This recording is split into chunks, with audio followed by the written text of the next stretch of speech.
Okay, you got two other people you're talking to. You call me at the end of this thing. If after you've talked to other people, you don't think I'm the right one, pick up the phone and call me. Sometimes I might say, why don't you talk to them first? And if you like what they say, hire them. But if you're not sure you've got the best, you're not sure you know all the details, you're not sure you're comfortable with one of them, that's the time to pick up the phone and call me. It's not arrogant, right? It's empathetic. I'm taking the pressure off because I respect my prospects.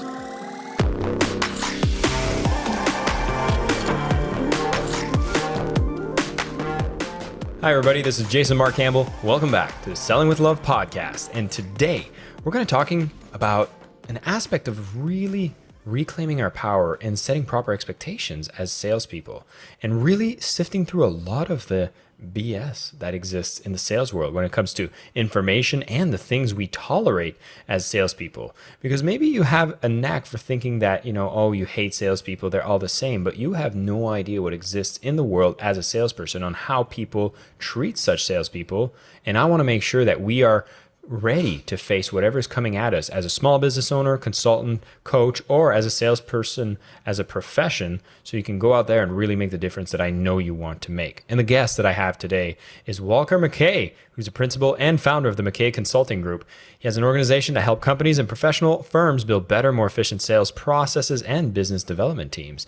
What I really love is the fact that he runs the No BS Sales School. It's a real-time coaching training school for salespeople and is the host of the No BS Sales podcast, a fellow podcaster, a man that has interviewed thousands of salespeople and has been able to sift through all of the information and really be able to see what are the things that we should be paying attention to be our best selves. Walker, welcome to the show. Thank you so much for being here.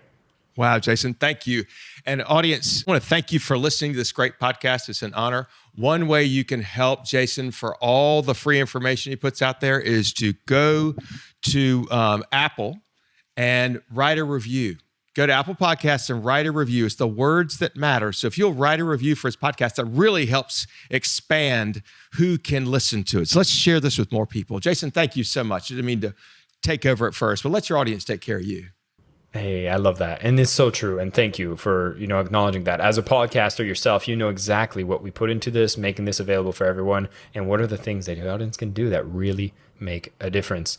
Which now I want to focus on some of the content here. You run the fun podcast. I have the Selling with Love, which sounds like butterflies and rainbows, but you get to the real deal. You're the No BS Sales podcast. So this begs the question, you must have noticed a lot of BS out there, and I want to see, what have you noticed and what do we have to pay attention to?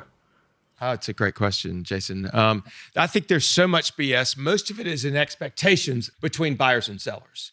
An exercise I do with some of my clients is to, have a group in a room, or used to have a group in a room, right? We get together, and I'll take half the class and take them outside, meaning outside of the room. And I will tell them, I'll say, all right, here's a role play. You're salespeople. You have a meeting with your ideal prospect. How much time do you need? And usually they'll say half an hour, something like that. And I'll say, who do you think ought to do most of the talking? And they would say, the prospect. And I'd say, and how would you hope that meeting would end? And they say, well, with a contract and a check, of course.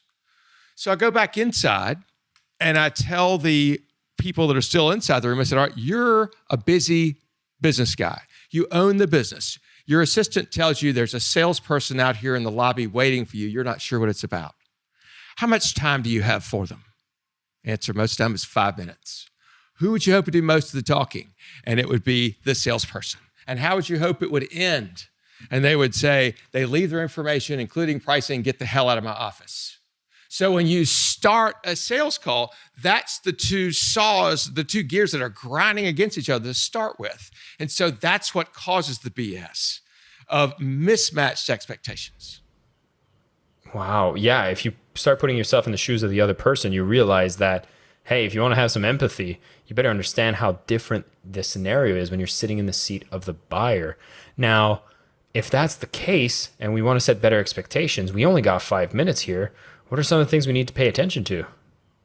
Well, so the first thing is when you set the appointment, right, is to say, hey, typically we would need 30 to 45 minutes to have this conversation. When's the time we can spend 30 to 45 minutes, right? And set it based upon that. And then I might ask the question, hey, while I got you on the phone, do you mind if we talk about what we ought to be talking about in that meeting? One of my pet peeves, Jason, is when salespeople, they get into a meeting under false premise. So for example, in the past 6 months, twice it's happened to me. I just moved to a new office about a year ago. Twice it's happened to me. Somebody called, somebody I know said, hey, I'd love to come see your new office. Great, love to show it to you. Twice I've figured out 10 minutes into the meeting that I'm the prospect, that they're trying to sell me something. And I'm like, holy shit. Why didn't you just say, hey, can I come by? I'd love to see your office and talk some business. Even just a warning like that.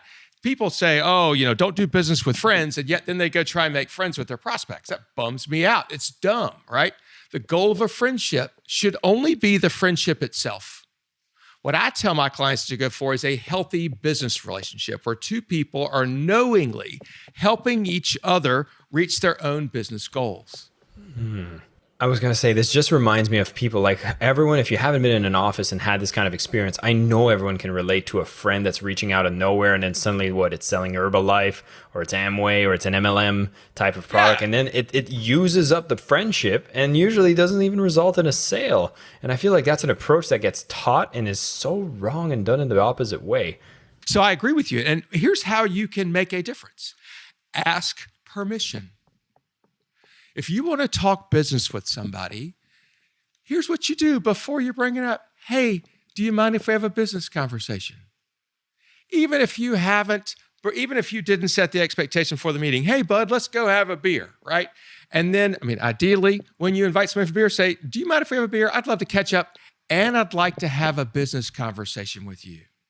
Be as transparent as possible. If you hide it, you erode trust. And sometimes, so I had a buddy of mine, he's a lawyer, he's an investment banker. He's up near Washington. And he's an old fraternity brother of ours, whom he hadn't talked to in 35 years, called and said, hey, let's have lunch. Haven't seen you. And he called me and said, what the hell is this about? I said, I got no idea. He goes, why is he calling me for lunch after 35 years? I said, I don't know. Maybe he just wants to be friends. He goes, this is weird. I said, well, you're weird. Anyway, we continued on. He called me afterwards and goes, he just wanted to be friends. He just wanted to catch up. And so it's amazing the distrust that's created by this, because John's like, didn't know if he wanted a job, didn't know if he wanted me to buy from him, didn't know what the story was. And the guy told him, that, honestly, the guy was honest and said, hey, I just want to catch up. But my friend didn't believe it. Isn't that funny? So managing expectations is the most important thing in a low trust environment like we have today. Yeah, I love that you highlight how there is that low trust environment. And it sounds like the barrier to level up the trust is really a low bar. Like you're just talking about being upfront, but there's an insecurity that's there, right? Like we feel like the person's going to reject us, or we need to hide the fact that there's a business intention. Like what's going on there? And like, what's the worst that would happen? Isn't that weird? And so people, the worst thing can happen is you can ruin a friendship. Right? And if that's the worst thing, right, is that you can totally blow a friendship or lose trust in a friendship. And so I am a big believer in dealing with everybody the same, right? And that if you're going to sell to a friend or you're going to sell to a prospect, you treat them the same way with respect, right? And that begins with, well, let me back up for a second. A buyer has a process that they're going to follow pretty closely if they're looking to buy something. It's 4 steps. Step number 1 is they want to find out about price. What's the price, right? That's typically one of the first questions out of their mouth. How much does it cost? Then number 2, if you make it through that jump, you get to step number 2, where you have a meeting and they'll ask you questions, be engaged, which to many salespeople is, that's a buying signal. That's a buying signal. Bullshit. The only buying signal is somebody writing you a check with a contract, right? It's they're asking questions because you've made it through that gate. We misunderstand that often, we as salespeople. And person will be engaged, ask questions, and say, and do you mind putting that in writing? So they get a proposal. I call this second step free consulting, right? Step number 3, they get all the information they need. They have all of our leverage.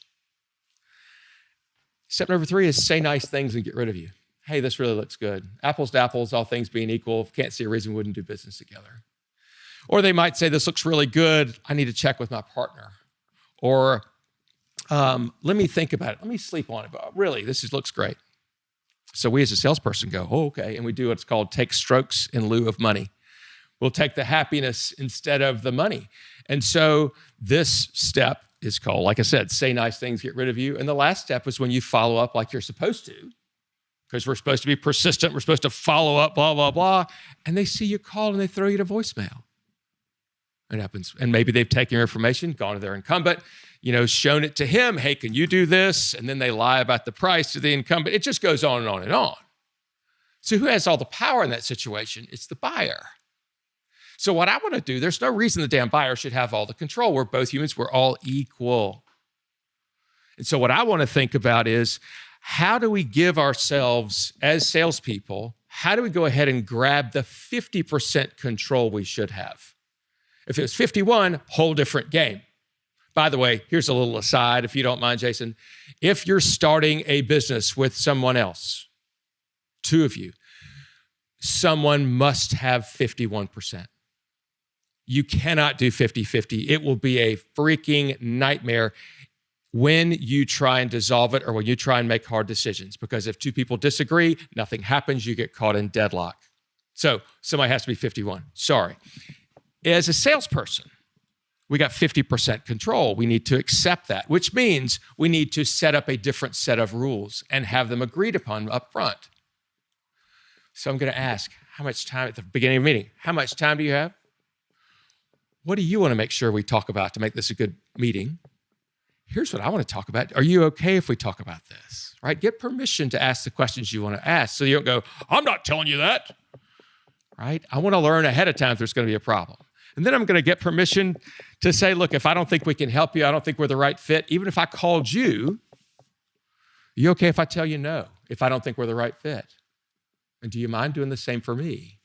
Because what I want to do up front is set it up that this is a no pressure situation. No is my second favorite word. I hear it all the time. So after we give for each other permission to say no, then I'm going to say, hey, tell me something. Let's pretend we get in the meeting and you're thinking this does make sense. And I'm thinking it does make sense. What do you see happening next? So before I've gone to the meeting, I've done a preparation and I thought, what's an ideal outcome? Right? An ideal outcome in many cases may be a contract. So they may say, well, I don't know. And they may say, well, we'll get started or something like that. And I want to be real clear. And I'll say, well, typically at the end of a meeting like this, we're deciding whether or not you sign a contract, write me a check, and we work together. Would you be okay deciding that? Yes or no on that? Oftentimes they'll say, well, sure. And I'll say, okay, great. Anything less than you're thinking, taking that step's a great idea at the end of this meeting, let's just call it a no. So all I'm asking for, right, since the title of the person we're supposed to be calling on, regardless of what you sell, is decision maker, right? And so what should we expect that person to be able to do? Make a decision. So let's pretend, on the other hand, they say, oh, I can't sign a contract today. I'm talking to two other people. You say, great, let's do this then. Why don't we decide at the end of this meeting whether or not you want to hire me to do a study of your current situation? Or why don't we decide in this meeting whether or not it makes sense for you to give me all your information to see if it makes sense for me to do some kind of proposal or something? I want to make sure I know at the end of the meeting, I want to decide at the beginning of the meeting, what are we going to decide yes or no on to the end of the meeting? Otherwise, neither of us know where this is going. Neither of us know the direction. Their prospect doesn't know the right questions to ask. They can get caught up in things. But if they know the decision they're supposed to make, yes or no, then they know the right questions to answer that. And they can get comfortable. They can focus on it. So sometimes I might say, if they say, well, I'm talking to 3 other people, and I might say, you know what? I don't think we're going to be the right fit already. Because if you're talking to 3 other people, chances are there's going to be somebody cheaper than me. Chances are there's going to be somebody, if I find out ahead of time I've got competitors, I'm going to go last. Because if I go last, then somebody can tell me yes or no. If I'm not, I can make a business decision. Do I want to continue? Now, sometimes I make a business decision. Okay, you got two other people you're talking to. You call me at the end of this thing. If after you've talked to other people, you don't think I'm the right one, pick up the phone and call me. Sometimes I might say, why don't you talk to them first? And if you like what they say, hire them. But if you're not sure you've got the best, you're not sure you know all the details, you're not sure you're comfortable with one of them, that's the time to pick up the phone and call me. It's not arrogant, right? It's empathetic. I'm taking the pressure off because I respect my prospects. And that's the key to me of this whole thing, is that I have to go in with the idea that I respect my prospect and I expect the same back. I have to understand the leverage that I have. My information is all the leverage that I have. And as soon as I give that away, I've got no leverage. So any negotiation I have to do, any work that I have to do, I'm going to do that before I give away all my information. And so that's the key, is holding on to that information, being transparent about it. If somebody says, well, I need your pricing, say, look, you're on page 8, I'm back on page 2. I don't even know what to price at this point. Do you mind if we dig in a little bit deeper and make sure? Before I give a proposal, Jason, 90% of the time, 95% of the time, I've already gotten an agreement. Before I put anything in writing, I've already gotten an agreement that they're going to buy. If I don't think they're going to buy, why in the hell would I give them a proposal? So oftentimes, like this one today, a guy who said do a proposal, and he's got to take it to his CEO, which is fine. That's how I got there. And he said, he's the president. He's got to take it to his CEO for approval. And I said, let's do this. I suck at writing proposals.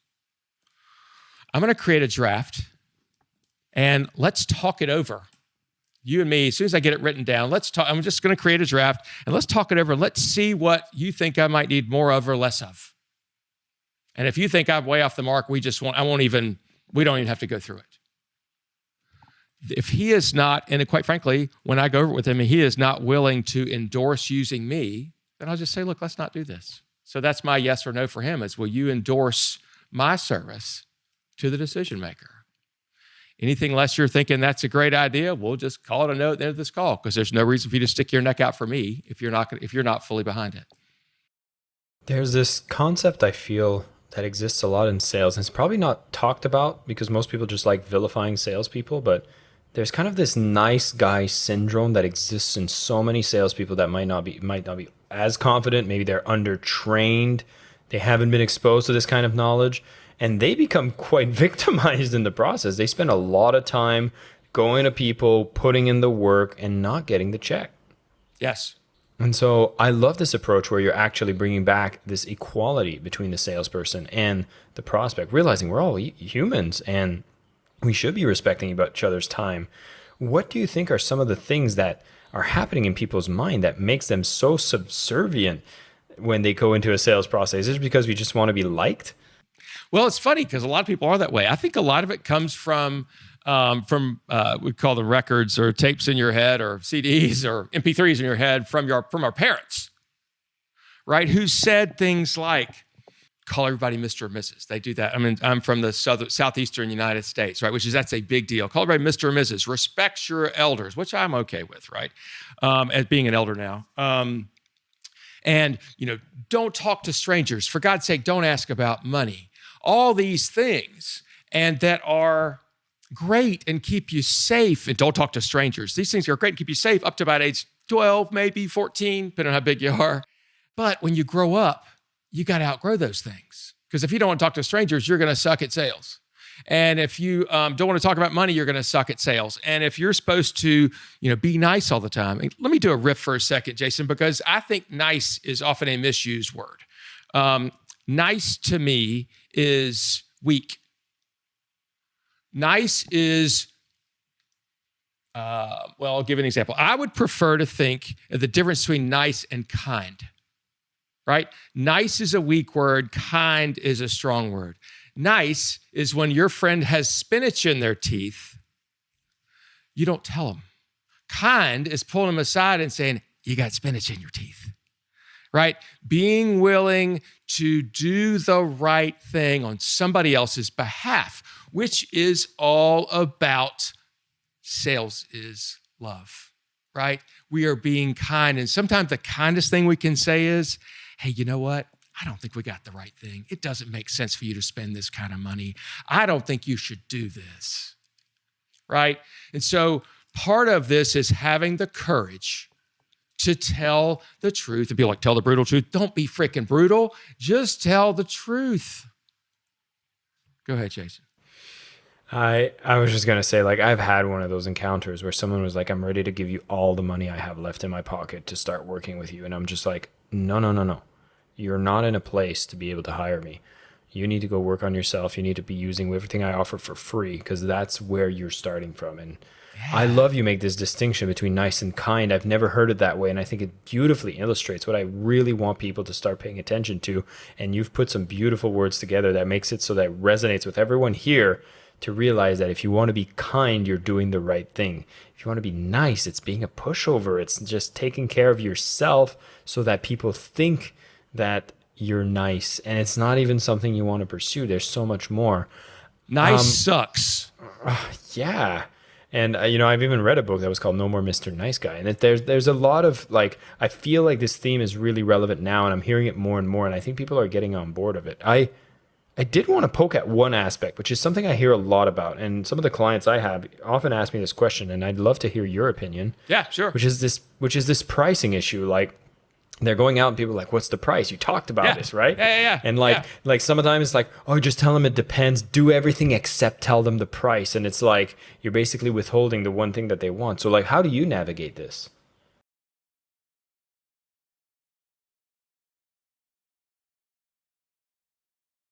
Soon, I might say, I'm not sure yet, right? I don't know yet.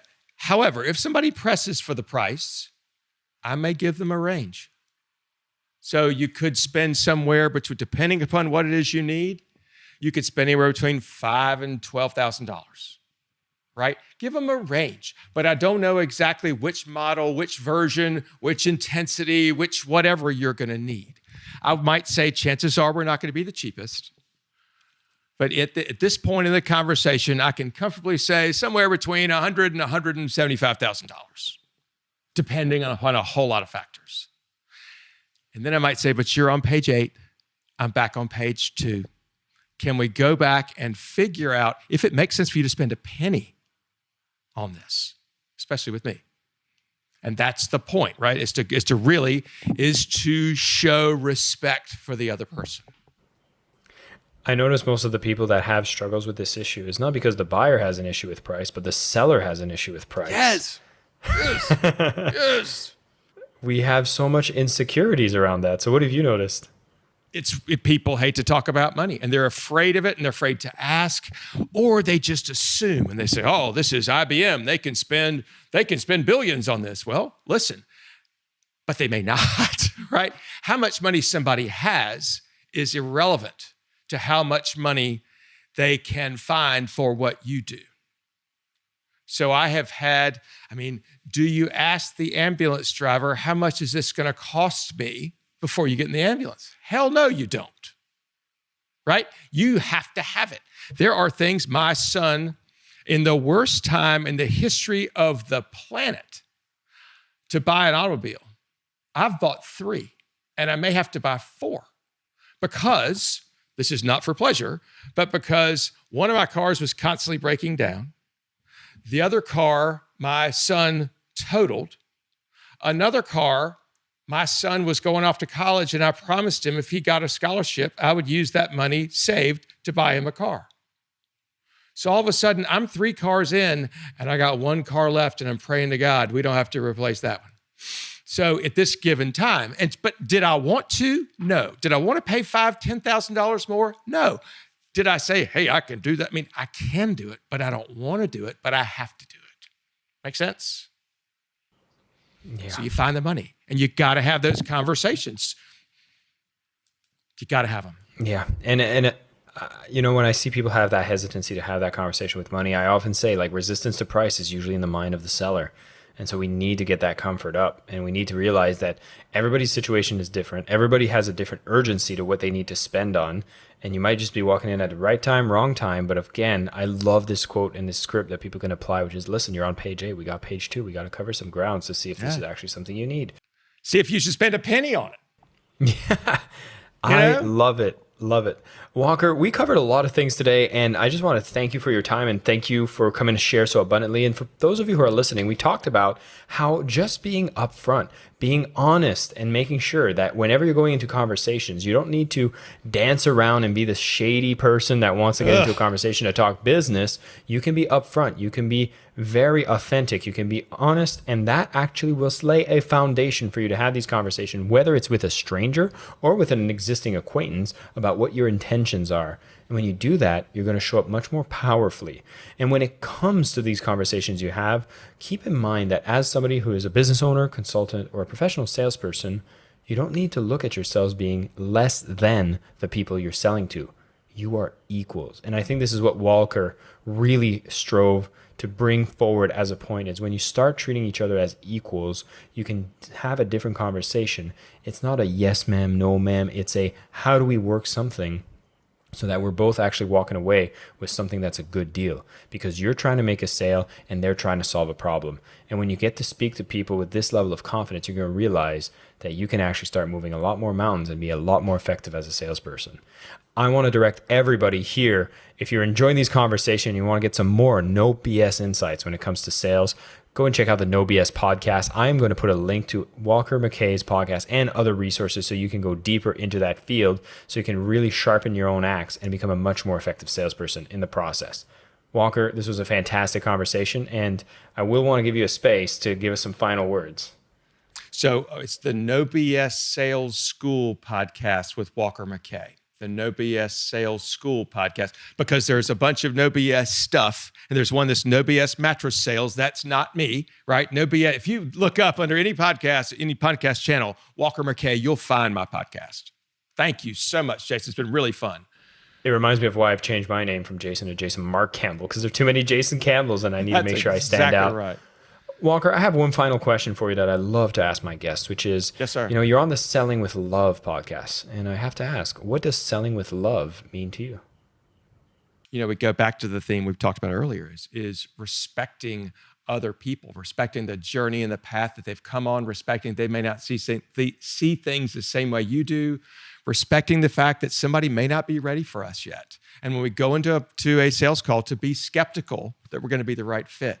Not in an arrogant way, but in an empathetic way, in a real way. That's what I think selling with love is. I love it. Walker, thank you so much again for your time. And everybody listening, keep selling with love. I am your host, Jason Marc Campbell, and this is the Selling with Love podcast.